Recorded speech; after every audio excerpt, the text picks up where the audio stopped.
She already chose you before you opened your mouth, before you tried to impress, before you practiced what to say about your job, your goals, your 5-year plan. She chose you or she didn't. And nothing you said after that changed the result.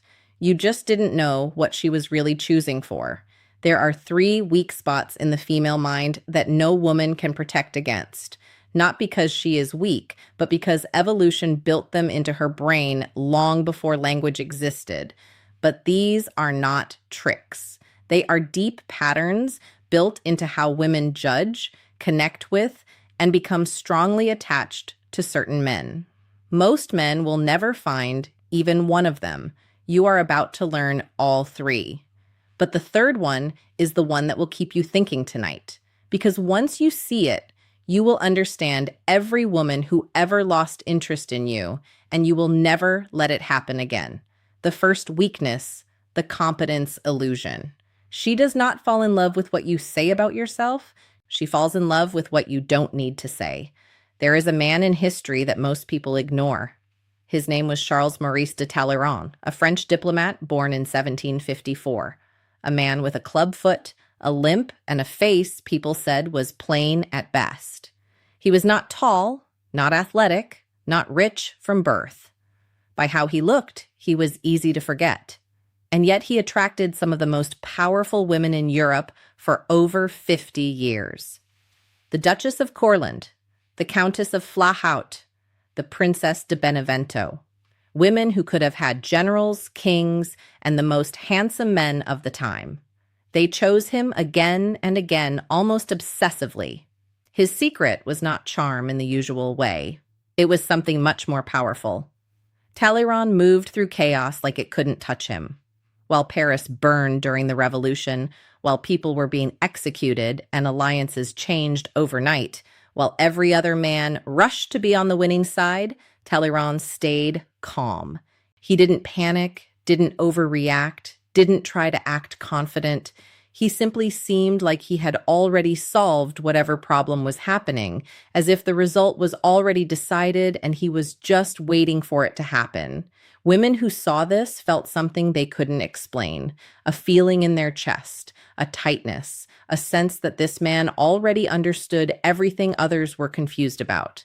This is the competence illusion, and it is the first weakness. It is not about being skilled. Many skilled men are ignored by women. It is about showing that you have already figured out your life, that you are steady, not pretending control, but truly having it so deeply that it shows in your posture, your choices, your silence. Emily Nagoski's research on female desire shows what Talleyrand proved with his life. A woman's attraction is not triggered by showing off skills. It is triggered by signals that show safety and control. Her brain is not asking, what can he do? It is asking, does this man have his life under control? The difference is very important. The man who lists his achievements is trying to prove himself. The man who never talks about them, but moves like they don't matter, like something deeper drives him, creates a strong pull. She cannot stop thinking about him because she cannot figure out where his strength comes from. Here is where it becomes risky.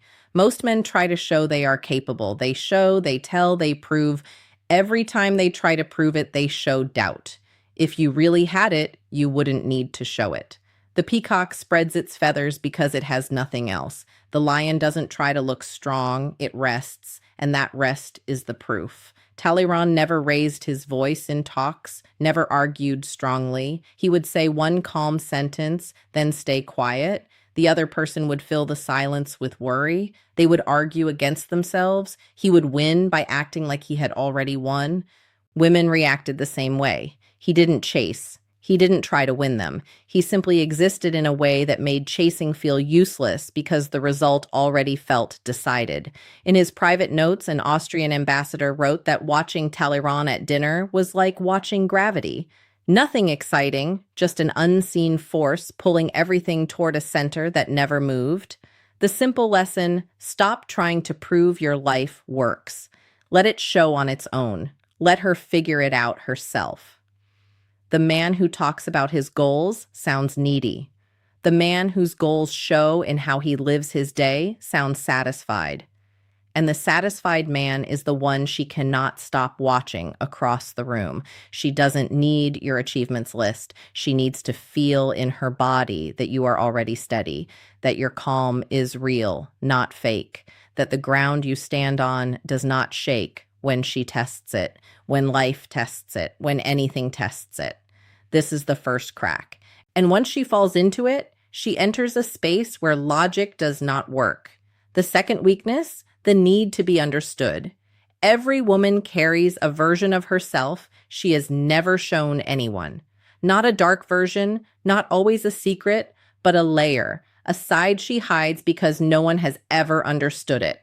She laughs at the right times, says what is expected, acts interested when she is bored, acts calm when she feels chaos. She has practiced this since she was 14.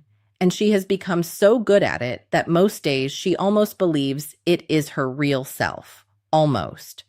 Then a man appears who looks at her and says something that breaks that act in one sentence. Not a compliment, not praise. An observation so accurate it feels like he reached inside her and touched something she forgot. This is the second weakness, the need to be understood. Alma Schindler was born in 1879 in Vienna. By her early 20s, she was seen as the most desired woman in the city. Musicians, painters, architects, scientists all wanted her attention. She was smart, talented in music, and very beautiful. She could have anyone. She married Gustav Mahler, then Walter Gropius, then Franz Werfel. 3 very different men, all geniuses in their fields. The real pattern shows everything. Every man who won Alma was a man who saw something in her she was hiding from herself. Mahler didn't chase her beauty, he challenged her mind.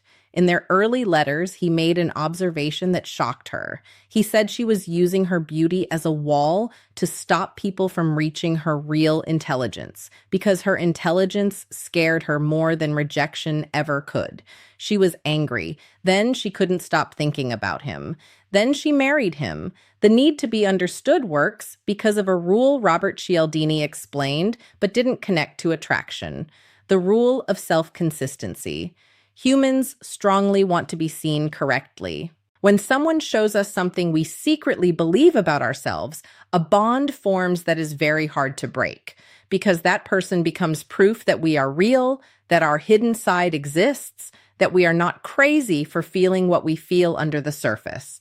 When a man understands a woman, she doesn't feel observed. She feels found, like she has been hiding in a crowd and someone just called her real name. This creates a physical reaction. Her pupils grow, her breathing changes, her body turns toward him like a compass turning north, not by choice, but because her body found something rare. Here is what separates men who understand this from men who don't. You cannot fake understanding. If you try to copy it with prepared lines or tricks, she will feel it is empty. The act will feel fake. She will pull away. Real understanding needs true attention. You must really see her, not just her outside, but the small signs that don't match her words. The laugh that comes a bit late, the confidence that drops when certain topics come up, the bravery she shows in one area, and the fear that appears in another. You point out the difference not in a dramatic way, just simply like noticing the weather. You do this thing where you make everyone around you feel comfortable. But you never let yourself feel comfortable. I wonder who taught you that. Watch what happens. Her face will change, not into simple happiness, but something deeper. A mix of feeling exposed and relieved that has no simple word in English. The Germans call it a kind of longing, a feeling for something she didn't know she needed until she got it. This is the second crack, and it goes deeper than the first because the competence illusion makes her want to be near you. The need to be understood makes her feel like you already know her. And a woman who feels understood by a man she likes is a woman who cannot walk away. Not because she is weak, but because leaving feels like losing the only person who truly sees her. Alma Schindler spent her life moving between men, but the ones she stayed with the longest were the ones who kept understanding new parts of her. When Mahler stopped seeing her, when he focused only on his work and treated her like she didn't matter, she left. Not for a better-looking man, but for a man who saw her again. The lesson is clear. Understand her once, and you get her attention. Keep understanding her, and you get her loyalty. Stop understanding her, and she doesn't hate you. She simply disappears inside the relationship. She becomes like a ghost, living with a man who no longer sees her. The third weakness, the need to feel important. This is the one I warned you about. A woman does not fear losing a man she loves. That fear can be handled. She has imagined it many times. She has plans, ways to cope, friends to support her. She can survive losing you. What she cannot handle is feeling unimportant to you. There is a huge difference between these fears, but most men don't even see the second one. Yet this second fear creates obsession. It causes late-night overthinking, makes her check your phone, study your tone, and think deeply about a short message for a long time with her friend. She needs to feel needed, not in a weak way, but in a deep way. She needs to feel like she plays an important role in your life. She needs to feel that without her, something in your life would fall apart, that you chose her not just because she was easy or attractive, but because she fills a space nothing else can fill. Arthur Wellesley, the Duke of Wellington, was one of Britain's greatest military leaders. After defeating Napoleon at Waterloo, he became prime minister. He was like a living legend, and women chased him strongly, which confused many people. Wellington was not handsome. He was not romantic. He was known to be emotionally distant. His letters to his wife were simple and cold. His relationships were handled like work tasks. Harriet Arbuthnot, a well-known woman in London and his close companion for years, wrote in her diary that what troubled her most was not his coldness, but how complete he was. She wrote, "He is so complete on his own that I fear I add nothing to his life." That sentence explains the third weakness. Wellington's independence created a feeling in women, not because he hurt them, but because his completeness showed something. Because if he didn't need her, then being with him was just a choice. And choices can change. This is the need to feel important, and it works through something called fear of being replaceable. The moment a woman feels she is not important to your happiness, an alarm goes off in her brain. Not a romantic alarm, a survival one. Evolution explains why. For thousands of years, a woman's survival and her children's survival depended on staying important to her partner. If she could be replaced, she could be left. If she could be left, she could die. The women who survived were those who noticed any sign that their place was not safe. That sensitivity still exists in every woman, no matter how independent she is, no matter her job, money, or friends. The old system does not care about modern life. It reacts when it sees the pattern. The pattern is, this man does not need me. Here is the truth that can help or hurt you depending on how you use it. The man who clearly needs her pushes her away. His need shows weakness, low value, few choices. She feels pressured by his need, overwhelmed by his emotions. She pulls away. But the man who seems to need nothing, who looks complete on his own, who shows no sign that her absence would matter, activates this deep fear.